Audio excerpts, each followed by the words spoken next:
Rosie, there's one dish that says Sicilian, and I don't know if you know this, but my grandmother's family actually originates from Sicily. So this is something that I grew up eating, Sicilian Puttanesca. Normally you have it with pasta, but I'm going to do a duck version of it. I've got this beautiful duck here that's full of flavour and lusciousness. Now what I'm going to get you to do is pop this over here because I've already done the fun part. What I've done is jointed the duck, and you can see I've got the legs and the breast, and what I've done is I've cut it through the spine on each side, removed the spine, removed a whole lot of the little bones, so I'm left with just beautiful pieces of duck meat left on the big pieces of bone, which make it a lot easier to eat. Because duck does have some small bones in there. When you remove them like that, it makes them delicious. But you want to keep most of it on the bone because it actually holds the meat in place and stops it from shriveling up too much. Now this is going to be perfect. Now what I'm going to do is brown this off to start with. To start it off, I need some salt, plenty of salt on there because salt loves meat and meat loves salt. And duck is a meat and it does love salt very much, and you can see just the way that the salt hits the duck. You can tell they're in love together. There's lust, there's love, there's all these beautiful things happening on that duck skin. You know it's going to have a lot of fun. You know there's going to be a lot of beautiful duck. Now I've got my pan really hot. You can see I've got this beautiful Swiss diamond pan, plenty of depth to it. It's non-stick and it will hold a lot of heat. What I'm going to do is pop the duck straight into the pan. I know it's non-stick, so nothing's going to stick to it, but I also know that the duck skin has a lot of fat in it, a lot of good fat in it, and that's going to render down and start to fry and sizzle and render and become beautifully golden on the outside. Now, of course, that side there hasn't been seasoned at all, has it, Rosie? So we need to make sure that what we do to one side, we must do to the other side. Salt and pepper on both sides of it, and you can hear that rendering down perfectly. Now, if you want to speed this up a little bit, you could take it, the extra virgin olive oil, and drizzle a little bit of it over the top there in true Sicilian style, and hear that. As soon as I do that, there's a lot of sizzle going along there. Now, what we're going to do is, over here we have some beautiful ripe tomatoes. I want you to take the little green caps off the top of them and chop them up for me.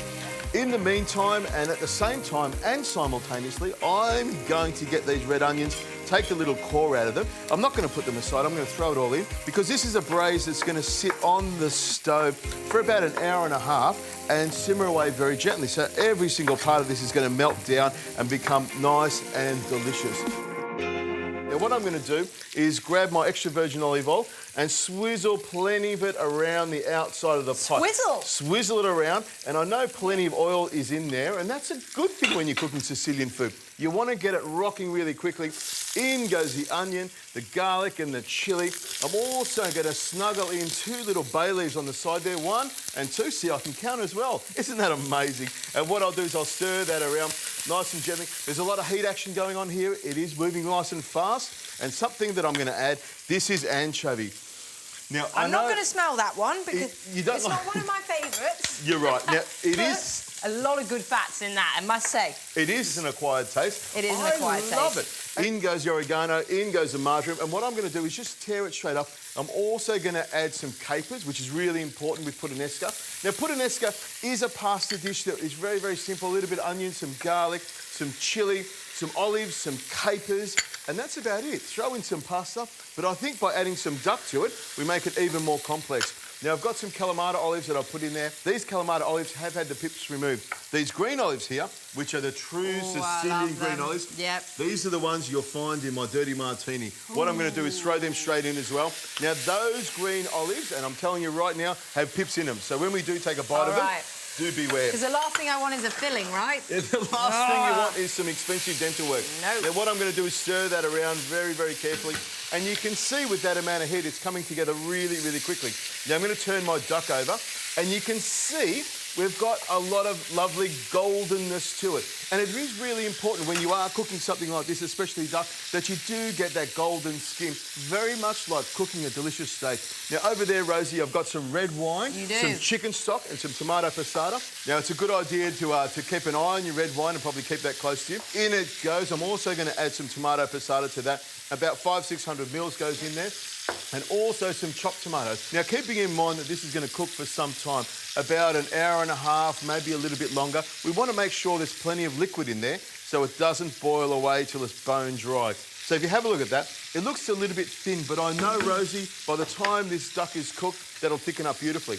Now, all I need to do is take my lovely duck legs and duck breast, snuggle them into the pot here like this, and then all these lovely duck juices, we're not letting these go to waste at all. We're going to pop them straight on top there. Hear that sizzle?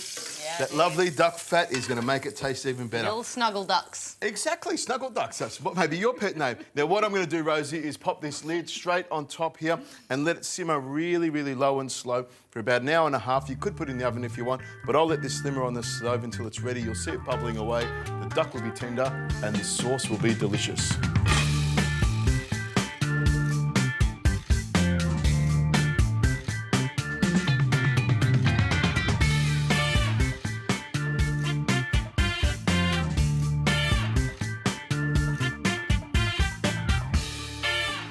Rosie, I've done a little bit of couscous, which is popular in Sicily, and I'll just take the lid off there. Have a look at that. Looks rich. It does. Looks good, yeah. Very, very rich and very saucy, which is good. That's why I've got something like couscous here. Now, if you wanted to, you could use a different type of pasta, maybe something small, and throw it in here, something like fregola, which is another type of pasta, and let it soak up some of those juices. Or you can do what I've done, just pop a little bit of couscous on the side. I'm going to reach in here and grab that duck breast there. There we go. Pop it on the side there. Hopefully I won't make too much mess. And the most important part is the sauce. There we go. Olives bouncing around there, and that sauce is nice and deep red. It looks fantastic. Oh, and some cutlery. I will texture taste your couscous for you. No, I can tell you it's going to be gorgeous. Now, what I'm going to do is just twist that duck, and you can see meat just falls off the bone. It is really, really tender, and that's the most important thing. With a little bit of sauce as well, tender and tasty. That's how you want your duck. I do know that if anyone's going to cook duck, it's going to be you. It looks perfect. Rosie, I would have to say that is really, really good. I wish you could try it. That duck is tender, flavoursome, delicious. It reminds me of my grandmother's cooking. All I need is a big bowl of pasta, whip the duck through it, and I reckon I'll be at home.